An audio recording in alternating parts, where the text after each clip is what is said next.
I have sworn upon the altar of God eternal hostility against every form of tyranny over the mind of man. Thomas Jefferson.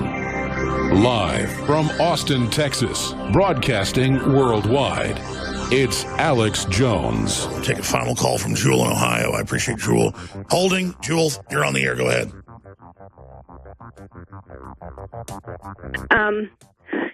Everything that all the other callers have said, I totally agree with. And the reason I called in is because I myself, I've had this same feeling of dread, just doom kind of building up. And I even told my husband last week, I haven't felt like this since right before 9/11 happened.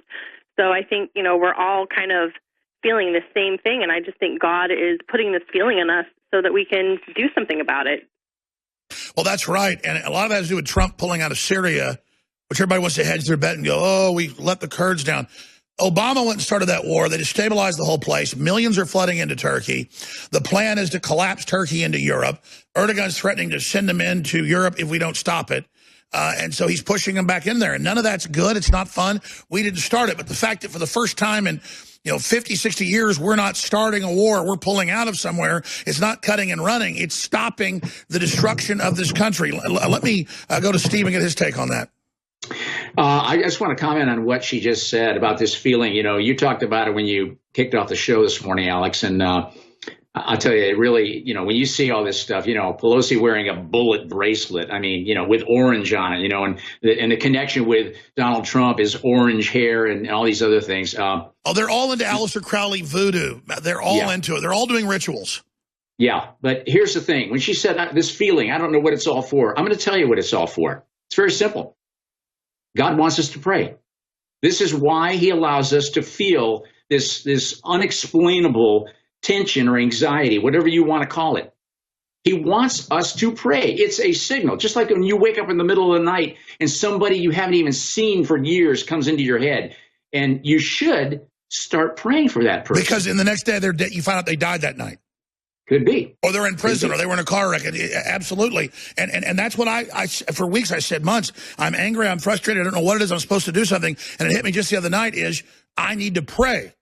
And I need to, because we then funnel God's Spirit into the earth through our free will. We have to open that circuit. And he gives us the power, basically, to block out this negativity.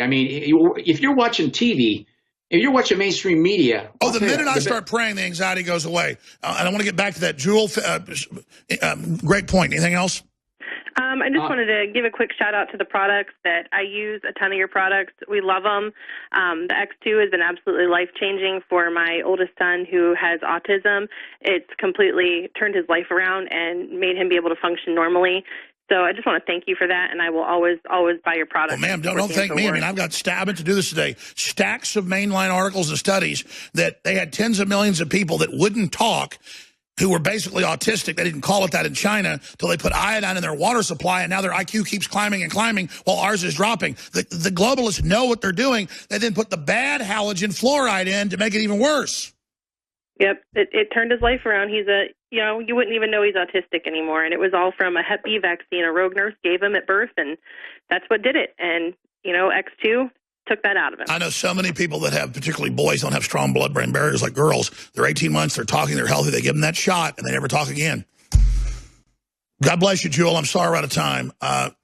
Wow, Paul Watson's set to take over. Please pray for Trump in Dallas tonight. Pray for everybody. Pray for InfoWars. Pray for our crew that's going to be up there tonight. And we'll be here covering all this information tonight at band.video and at Infowars.com/show. Live coverage on the street of the Trump rally. We're going to have on the street tonight. One way or another, we're going to have those live feeds here for you. I want to thank Steve Allen for joining us. Steve Allen, thank you so much. God bless you. Paul Watson takes over right now. I've got to really hand it. My son's statement speaks for itself. What I think is important is we focus on why it's so important to remove this man from office. On the 17th, look, the fact that... We focus on why it's so important to remove this man from office. On the 17th, look, the fact that why it's so important to remove this man from office. On the 17th, look, the fact that remove this man from office. On the 17th, look. Bracelets are made with bullets in the color orange, which is the color of gun violence protection. This told the president, we're not going away. You know, we've got one shot to make Donald Trump a one-term president. As a former government official, government's going to kill this guy. Trump, live coverage tonight from Dallas, Texas at band.video. Live, it is the fourth hour of the Alex Jones Show. We've got an absolute ton of news to cover today, focusing on the rebellion against Extinction Rebellion. It didn't take long, did it? And now they chose, out of all the targets that they could have picked to protest against climate change, they chose an electric-powered train, the London Underground, and the reaction was not too pleasant, to say the least. Headline up on Summit.News, also on the Drudge Report. Angry Londoners drag climate change protesters from roof of train. Middle-class virtue signalers met with little enthusiasm from working-class commuters. And this is the point that I've been making over the past 2 weeks since these major protests started in major cities around the world. This is a middle or upper middle-class protest, literally damaging, inconveniencing the lives of mainly working class people. There you see the video from Canning Town, London this morning. Not a great location to pick to pull off this stunt, given that it's in East London. It's very working class, and it's full of people, as you see there, probably at 6, 7 a.m. in the morning. 5 people deep, as is usual for that time in the morning with the London Underground, trying to get on the train, trying to go to work. In fact, there were some people in the crowd yelling out, you know, I've got to put food on my table, I've got to get to work. Why on earth did they choose to protest in one of the poorest areas of London by climbing on top of an electric train? You would think that they would want to encourage people to use electric-powered public transport, given that they're supposedly protesting against CO2 emissions and climate change, yet they picked the worst possible target. And you saw what happened there. The racist, far-left, environmentalist extremist kicked a black man in the face. That's what their protest has come to. Of course, all the media headlines after that were about how he was pummeled by a mob. He wasn't pummeled by a mob. Yeah, there were a few punches thrown, there are a few kicks directed at him, but neither this guy or the second individual, because there were 2 people who jumped on top of this train, really came out of it badly injured. In fact, they were fine. I think they were later arrested by police. But again, absolutely insane to choose that location in London and to choose that method of public transport to pull off that stunt, because as I exhaustively documented in the video I put out about this last week, The Truth About Extinction Rebellion, last time they were targeting the meat market, again in London, in Smithfields, the meat market, which is again a working class area full of people, some of them on minimum wage, others earning very little money, others trying to support businesses. These are working class people, lower middle class at best, and they picked the meat market where all the working class people work, and the train in East London, the poorest area of East London. And is it any surprise what happened? So 4 of the protesters were arrested. I don't think any of the individuals involved in the fracas trying to pull them down from the train were arrested. And then there's another clip, which I tweeted earlier. Headline at Guido Fawkes, commuter calls out Extinction Rebellion for electric train protest. And it's basically a bunch of working class people. And let's say, to be fair, it's a very diverse crowd, isn't it? Because Canning Town, those areas of East London, Stratford, places like that, are literally about 50, 60% migrants. So it's kind of ironic that those very same people jumping on top of those trains will be very vehemently pro-mass immigration, and yet at least half of the people surrounding them and pulling them down in this instance were probably migrants that came to the country as a result of mass immigration. So there you have the based migrants basically pulling down, dragging down the far left, upper middle class environmental poshos, and it was very hilarious to say the least. basically Extinction Rebellion has been cancelled today. If you read the reactions to their own Facebook post, their own tweets, their own tweet threads, virtually every single response, even from people who supported them, was like, that's it, I'm done. I can't support this anymore. Why are you targeting poor people? The ones, by the way, who are at the forefront of being impacted by these climate regulations, by these climate taxes, as we'll see later on in Holland. Of course, the Yellow Vest protest in France started off primarily as a protest against fuel tax hikes because of the restrictions there on the people out in the suburbs, out in the countryside. That brought a lot of the Yellow Vest protesters to Paris. So one of their main gripes, one of their main concerns was environmental regulation, environmental taxes, which target the poorest in the West and, of course, target the poorest in many third world countries because they're not allowed to develop because of this whole global warming crusade. We had another example of this in Canada. Headline video, irate man breaks up line of Extinction Rebellion protesters trying to block intersection. This was in Edmonton, Canada. An irate man broke up a line of Extinction Rebellion protesters who were trying to block a busy intersection as onlookers cheered. So there were some guys filming it out of what looked like an office block window just above the incident. And footage of the incident shows climate change activists blocking a road while holding a banner that says, walk, don't talk. Well, quite a few of the people in those vehicles did talk. They were yelling at them to get out of the way. And then one guy got out of his car, or I think he came from behind. I'm not sure if he actually got out of a vehicle or if he was just walking past. Grabs their banner, throws it over a wall, then grabs one of their phones and smashes it on the ground. They all start having hissy fits. The line is broken and traffic resumes as normal.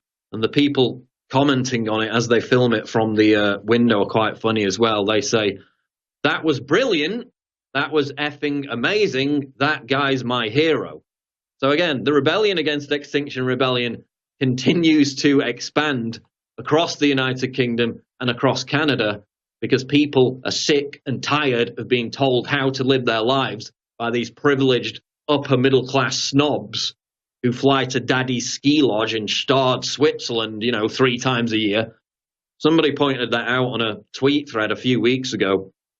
They collated all the examples of climate change activists taking photographs from within airplanes out the window.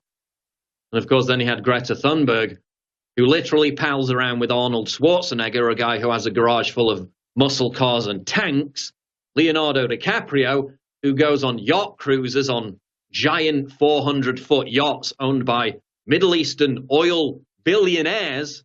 And then the next day he went to a climate march protest. You have, of course, Prince Harry, who went on 4 private jet trips in the space of just 11 days. Was he doing it to save the planet? No, he was doing it so he could go and party with Elton John in his mansion in France. There you see Greta, who we cannot criticize, who has literally been sainted as the new Jesus, the successor to Jesus Christ in Sweden. They had church bells ring out in honor of Greta. I put a YouTube video out about Greta, as has others, and it got deleted for cyberbullying because, they can put up a poster child for their agenda all day long. It's a good little trick, that, isn't it? As soon as you say anything against them, against their message, then you get silenced. After the break, we're going to get into more of this because Holland, again, had a massive protest against climate change restrictions. This is working class farmers blocking highways, producing traffic jams across the entire country of Holland because, like the Yellow Vests in Paris, they're sick of these environmental regulations impacting their lifestyles and eviscerating whatever disposable income they have left. We're also going to get into Norwegians told to pee in the shower, again, to save the planet. This is the Alex Jones Show, live, Infowars.com. Don't go away. We'll be back. So we see the rebellion against Extinction Rebellion and these eco-maniacs expanding. Again, if you go and look at the funding of this group, they claim that they're transparent with their funding, but then anyone who donates over £5,000 to their group can have their name hidden. So all those top elitist donors do not appear on record. Working class people across London, across the UK, across many other countries, are revolting against this rebellion, so-called. And then we have this story as to the true motivations of this group. Top story up on summit.news. Extinction Rebellion co-founder says climate protest is about ending idea heterosexuality is normal. Yes, he actually wrote this. Bear in mind the actual founder of this group, and this video is featured in my video, said that their goal was to overthrow democracies, and if those democracies didn't fall in line, some people may die. Those are the exact words of the founder of Extinction Rebellion, and now one of the co-founders, in his own lengthy article, which is posted on medium.com, says that this climate change protest has nothing to do with the climate. What's it about? Well, the co-founder of Extinction Rebellion writes, the climate protest, quote, isn't about the climate. That's his quote. Isn't about the climate. And is actually about toppling European civilization and ending the idea that heterosexuality is normal. What on earth does that have to do with the climate?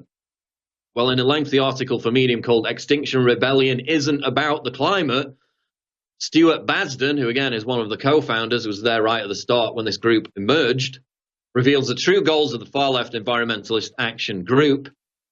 He asserts at the beginning of this article that whatever climate problems exist cannot be fixed. In his own words, the co-founder of this group says that their entire raison d'etre is completely meaningless, and that the movement should instead be focused on tearing down the entire capitalist system. By the way, China, the world's biggest polluter, isn't mentioned once in this entire article. Neither is India, neither are any of the biggest polluting countries, aside, of course, from the UK and the USA. Greta Thunberg, in her complaint to the UN, of course, did not include China on that list of countries she was complaining about. She has no plans to go to China and preach the gospel there. Well, now the co-founder claims that European civilization is to blame for spreading, quote, cruelty and violence throughout the globe for the last 600 years and bringing torture, genocide, carnage, and suffering to the ends of the earth. What does that have to do with modern-day CO2 emissions? Oh, and by the way, basically every group on the planet 600 years ago was doing exactly the same. He then cites numerous, quote, delusions which are to blame for this situation, including white supremacy, which is odd given that 99% of these protesters are white, patriarchy and class hierarchy, which is also a strange one given that most Extinction Rebellion protesters are upper middle class snobs who do little but inconvenience and harm the working class, as we saw today during the incident in Canning Town where they were literally dragged from the train by a bunch of working class people who weren't too happy with them. He writes, quote, again, this is the co-founder of Extinction Rebellion, Stuart Basden, quote, the delusions of heterosexism, heteronormativity, this is straight out of Gender Studies 101, by the way, propagate the idea that heterosexuality is normal and that other expressions of sexuality are deviant. So it's not about the climate, it's not about CO2 emissions, it's about changing the very notion that heterosexuality is the default biological breeding setting for humankind. This is what these people want, the overthrow of absolutely everything so they can remold it in their own image. Given what's happening across London, across many other countries, that is not a goal shared by many other people. And then at the end of the article, just to exemplify his deep-seated white guilt, he actually admits that he's been harassing his own family to send reparations to black families in America who share the same name to compensate again for his white guilt over slavery. So literally the co-founder of this group is writing that it's not about the climate, it's about overthrowing Western civilization, overthrowing the entire capitalist system, and overthrowing the very notion that heterosexuality is normal. In his own words, those are the true goals. And what do we see going on in Norway right now in a similar context? Norwegians told to pee in the shower to save water. This was Frode Holt of the Water and Sewer Agency in Oslo, who appeared on Norwegian state television to raise awareness about the fact that Norway uses almost double the amount of water used in Denmark. He said, quote, "Do not run the water when you brush your teeth. Only wash with filled washing machines. Only buy washing machines that don't use so much water. Use a pot when you're watering plants in your garden. And pee in the shower in the morning." Remember, these are the same people who align themselves with muscle car Arnold Schwarzenegger, 400-foot luxury yacht owned by a Saudi oil billionaire, Leonardo DiCaprio, and 4 private jet trips in 11 days, Prince Harry. But you can't use water when you're brushing your teeth, you can't leave the tap running, and you have to pee in the shower. Heel, pleb. The host of the show challenged this statement, remarking, "Pee in the shower, you do know that many people will choke when they hear you say that." He said, "Yes, but it's a great idea. We can also brush our teeth in the shower. It's very good for the environment." Viewers of the show, similar to those people in that train station this morning, did not react warmly to the proposal, with one asking, "Why not also poop in the shower?" Meanwhile, in the Netherlands, Dutch farmers staged new revolt against climate change restrictions. As I said before the break, similar situation to what you had with the yellow vests in Paris.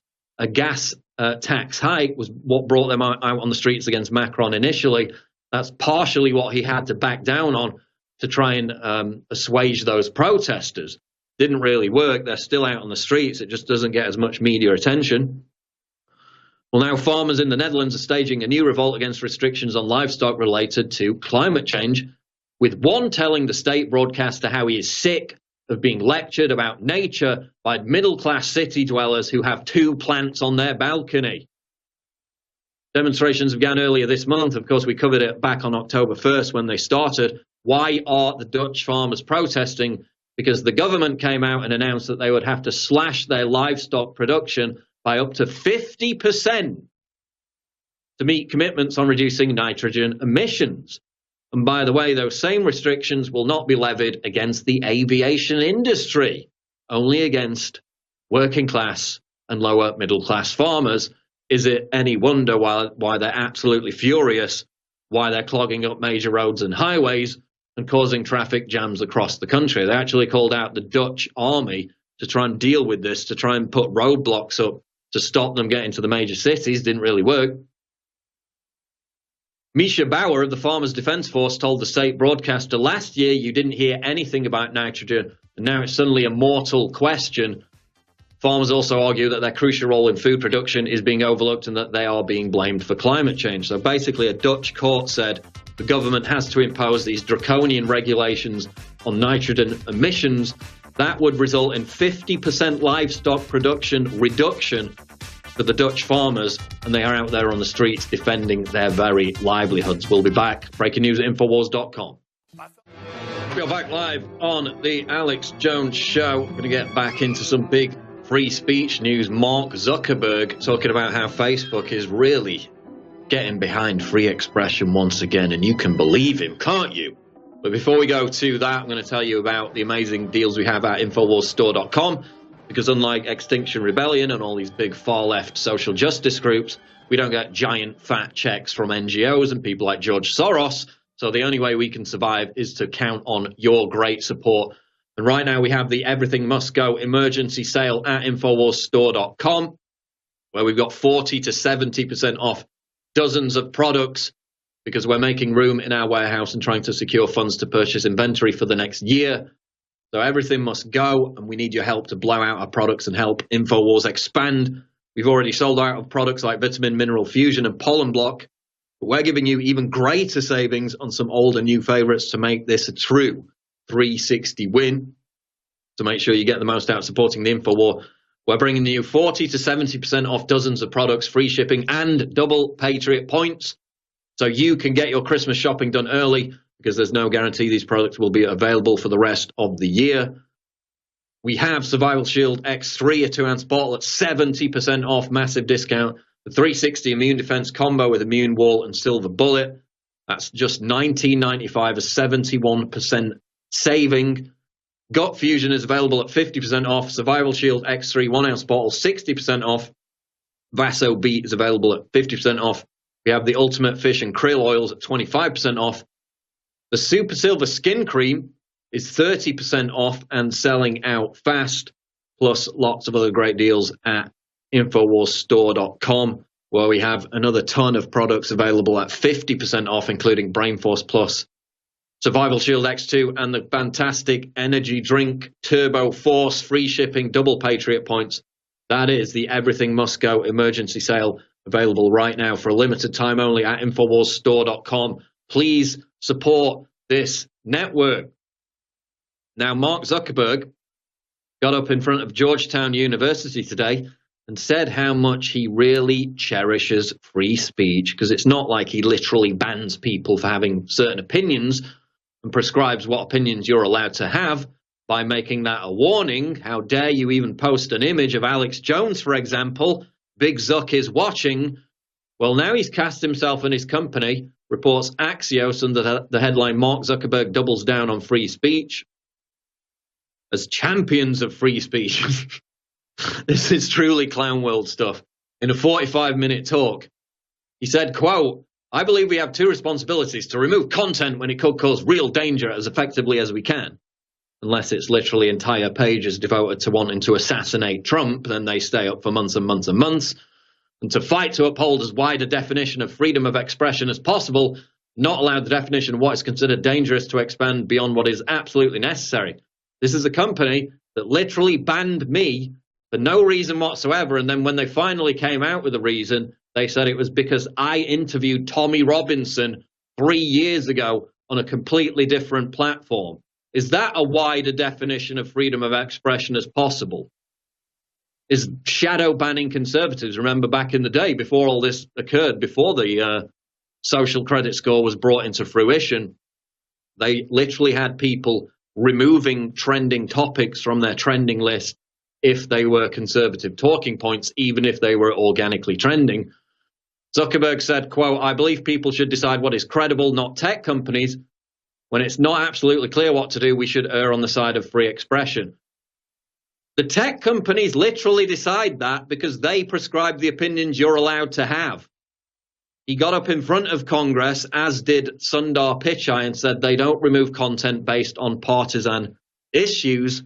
That's been disproven time and time again, with my banning, with Alex Jones's banning, with Laura Loomer's banning, with Milo Yiannopoulos' banning. Again, complete and total BS. And by the way, they still haven't released the information, which they're legally required to do, on why they banned me. So that continues to move forward legally. Says the big picture, Facebook's scale and impact has become a flashpoint for political criticism in the US and around the world. Of course, they will have a big moral panic about Russians buying $3,000 worth of ads on Facebook. But when you've got a company that has 2.2 billion users literally prescribing the opinions those users are allowed to have, that's not election meddling at all, is it? Absolute relentless BS. Meanwhile, in France, also on the issue of free speech, headline, deputy editor of Le Figaro condemned for saying everyone has the right to hate religion. This was a guy called Yves Serrard, who was condemned by other journalists after arguing during a television appearance that Islamophobia doesn't exist because everyone has the right to hate religion. Bearing in mind, this was a country that suffered two massive jihadist terror attacks. The first one, the attack on Charlie Hebdo, was because the cartoonist had expressed that very same opinion that the right to hate a set of beliefs shouldn't be banned, shouldn't be made illegal, shouldn't be met with violent slaughter. Now journalists, talking heads in France, are siding with the free speech advocates? No, literally with the same sentiment that those ISIS jihadists took with them as they brutally gunned down cartoonists in Paris, France in January 2015. That's the side they've chosen.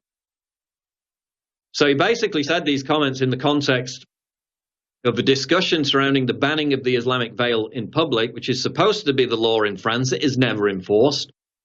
As well as the recent murder of 4 people at a police station in Paris by a man who had converted to Islam. So a member of France's National Rally Party asked the president of the regional council in France to tell a veiled Muslim woman accompanying her son to remove her hijab. This woman refused to do so, and then she accused the party itself, which was merely calling for the law to be enforced, of whipping up a surge of hatred. And Thérard, the deputy editor of Le Figaro, which is a big newspaper in France, responded by saying he had once left a bus because he saw a woman wearing the full veil and that Islamophobia does not exist because everyone has the right to hate religion. Apparently not. Now we only have the right to side with literal jihadist terrorists who hate free speech. So he was absolutely slaughtered for simply saying that you should have the right to hate a set of beliefs if they are barbaric, arcane, and backwards. Meanwhile, in Denmark, headline, nearly half of immigrant descendants in Denmark say criticizing religion should be illegal. These are the people we're bringing in, and this is what they believe. What could possibly go wrong? Nearly 50% of descendants of non-Western immigrants in Denmark think it should be illegal to criticize religion, a sharp contrast with the numbers of ethnic Danes. 48% of descendants said criticizing religion should be illegal. Only 42% of first-generation immigrants who have been in Denmark for 3 years or more said the same. So the more recent arrivals are actually more anti-free speech than the older immigrants. For ethnic Danes, the number who want to get rid of the freedom to criticize religion was dramatically lower at only 20%. But when those ethnic Danes are being replaced at a rapid pace, what do you think is going to happen to freedom of speech across Europe? Meanwhile, in Sweden, the progressive utopia, potential bombing after powerful explosion at Swedish police station. I do not even write articles about this anymore. I used to make videos about Sweden probably 2 or 3 times a year. Don't even bother anymore because this is just like every night. Every night you read the headlines, oh, there was an explosion here, there was gunfire here, there was a stabbing here. Now a police station in the Swedish city of Staffanstorp was targeted by an explosive device, with witnesses describing the blast as loud and powerful. The explosion occurred in the early hours of Monday morning and caused damage to the main door of the building. Literally every night I go into Swedish media and it's explosion here, explosion here, explosion here. They don't even deliver the mail to some of these migrant-heavy areas in Stockholm, in Malmo, and these other places because it's too dangerous to do so. And Swedes have just accepted this. This is their cultural enrichment. This is their progressive utopia. In a related story, nearly 1/5 of Sweden's population is now foreign-born. Nearly 1 in 5 people living in Sweden was born in a foreign country, newly released statistics have revealed. According to Statistics Sweden, 19.1% of Sweden's population, nearly 2 million people, were born outside the country. They forecast that in 2040, the majority of people in Sweden will not be ethnically Swedish. Good luck with that. We're back for the final segment of the show. Before we hit some final news stories, I want to remind you again about the Everything Must Go emergency sale special available right now at InfoWarsStore.com, where we've got 40 to 70% off dozens of products. This is probably one of the biggest discounts we've ever had across such a raft of different products. Not just the 70% off some of them, also still 50% off some of the most popular products, including Bodies, the Wound Gel Super Male Vitality, the Super Blue Fluoride-Free Toothpaste, Brain Force Plus, Turbo Force, and others. But again, we've also got massive 70% discounts on the Survival Shield X3 2-ounce bottle, 360 Immune Defense Combo, Survival Shield X3, and Vaso Beat. Again, massive 70% savings across a bunch of products. Free shipping and double Patriot points available right now at InfoWarsStore.com for a limited time only. This is a blowout, Everything Must Go emergency sale, where we've also got, as I mentioned, Survival Shield X3 Blowout, which is 60% off the 1-ounce or 70% off the 2-ounce bottles. We want to make sure that all Info Warriors can experience the next evolution in activated nascent iodine. With a massive sale on Survival Shield X3 for a limited time, you can get it for 70% off right now at InfoWarsStore.com with free shipping as well. Please support this network. Well, in Britain, of course, we have soaring violent crime. We had violent crime rise 19% over the course of the last year. We've got eco-mentalists blocking major bridges, blocking major highways. The police just stand by and do absolutely nothing as they're ordered to do. But don't worry, because they are policing pronouns. Headline, British Chief of Police warns misgendering people is a form of abuse. The Chief of Police in Britain chose to recognise International Pronouns Day. And now they've got some other stupid one on Twitter Spirit Day or some absolute BS, literally every day. They have an entire LGBT month. They also have to have every single day a trending hashtag on their pronouns. Well, now a chief of police in Britain says that misgendering transgender people is a form of abuse. And this is no idle threat, by the way. As I point out in this article, just about 6 months ago, a 38-year-old woman was arrested in her own kitchen in front of her children and locked up for 7 hours because of the crime of referring to a transgender woman as a man on the internet. People being stabbed like literally 10 minutes away, but you called a man on the internet, get in jail. A man was also interrogated for 30 minutes by police for liking a limerick on Twitter. That's right, he didn't even write the tweet. It was a tweet, it was a limerick that made fun of transgender people. He liked it. They literally called up his workplace, the police, found out who he was, and interrogated him for half an hour. He was probably lucky to not be thrown in a jail cell for 7 hours. And a Christian doctor in the UK was also fired from his government job earlier this summer after he refused to refer to a 6-foot bearded man as madam. That's the situation in the UK where we have, again, 19% increase in violent crime in the last year. But don't worry, because pronouns are being policed. Today is International Pronouns Day, said Detective Chief Constable Julie Cook in a video posted to Twitter, which is particularly important to people who identify as transgender or gender non-conforming, or any of the other infinite genders that now exist. She said, being misgendered can have a huge impact on somebody and their personal well-being. It can also be used as a form of abuse. So basically, it's an open threat that they're on the lookout for this, that you may be the next victim of the politically correct thought police.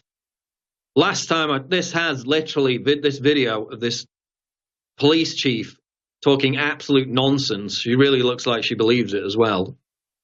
Has 1 million views. I haven't seen the responses, but it's fair to say that that tweet was ratioed. So people aren't buying this clown world order, which is the good news. Meanwhile, Project Veritas continues to hit bombshell after bombshell out of the park. CNN supervisor wishes for Trump's death hopefully soon. There was a tweet that went viral earlier from somebody saying, look at all these deplorable Trump supporters celebrating Elijah Cummings' death. I didn't see any. Obviously, there was probably a few. They do it on a routine basis. That's fine. Now, a CNN supervisor was caught on tape wishing for President Donald Trump's death, commenting that it will happen hopefully soon. This was CNN field production supervisor Gerald Cisnet, who was discussing CNN's obsession with covering Trump all the time before remarking, this is a story that's not going to go away. The only way this will go away is when he dies, hopefully soon. And then if you look at the other revelations, the other leaks from James O'Keefe and Project Veritas today, it's basically, and this is what I've been told from within many news organizations, everybody hates their jobs. Everybody's really demoralized that they're no longer doing actual journalism. They're no longer actual news outlets. And they have a few quotes here in this Zero Hedge article. It's all just a bunch of BS. CNN manager laments network's decay on hidden camera. There are other quotes as well which speak to this, like Scott Garber, senior field engineer at CNN, who said, quote, we used to cover news, we used to go out and do stories, but Trump is more important. Adia Jacobs, CNN technical operations supervisor, said, when Zucker took over, it wasn't until Trump that we ended up being all Trump all the time. Another person said Zucker, basically said F all the other stories. They are so demoralized, they hate their job so much, because they know that they're prostitutes, that they no longer do real journalism. That's why the morale in newsrooms is historically low. Just by coincidence, news outlets, their trust in news outlets across the general public is also historically low. Meanwhile, creator of Men in Black told having an opinion on his own film was old white mansplaining. This was Ed Solomon, who was having a conversation with a group of friendly social justice warriors at a cafe. He said, where I'm writing, the people next to me were disagreeing about the origins of Men in Black, and I said, if you'd like, I could clear that up for you. This is the guy who created it. And one of them responded, I'm sorry, we do not need an old white man's mansplaination, so I apologized, and that was that. Yes, that's the most tragic aspect of this story, that Solomon himself apologized for having an opinion on his own movie, because he's just an old white man. And in this new era of racial tolerance, your opinion is automatically rejected because of your skin color, because apparently that's anti-racism now. Meanwhile, South Park is back with a new episode. Daily Caller reports South Park mocks LeBron James' comments on free speech in new episode Let Them Eat Goo. South Park took aim at LeBron James with its Wednesday night episode Let Them Eat Goo. Of course, last week their episode Banned in China was banned in China because it mocked China. The NBA, one of the most woke, pro-social justice networks, sporting agencies in the entire country, immediately caved and fell into line and supported communist China, one of the biggest human rights abusers against minorities on the entire planet. Now, according to the Hollywood Reporter, the South Park episode, mocked the NBA star's comments on free speech. James foolishly said we have a right to free speech, but there apparently can be grave consequences. In the episode, they satirized this by having Cartman say, quote, yes, we do have freedom of speech, but at times there are ramifications for the negative that can happen when you're not thinking about others and only thinking about yourself. Again, this is a guy, LeBron James, who repeatedly tweeted about people like MLK fighting injustice. In fact, I've got the tweet here. LeBron James said, quote, injustice anywhere is a threat to justice everywhere, apart from, apparently, when that injustice is being doled out by communist China, and because they're his paymasters, it's just fine. Antifa radicals threaten to bring out the guillotine if church shows Jordan Peterson documentary. Remember, these are the anti-fascists. Antifa leftists are threatening to bring out the guillotine if a church shows a documentary about best-selling author Jordan Peterson. So basically, there's a documentary about Jordan Peterson. It's already being cancelled in a bunch of theaters across America and Canada, including in Brooklyn and Toronto, because the people screening it said they were fearful of, quote, getting in trouble. Well, the precise nature of that trouble was revealed when the film's co-creator, Maziar Gandari, received a text from a pastor who'd received threats after agreeing to screen the film in his church. One of the threats included a promise to bring out the guillotine to fix society.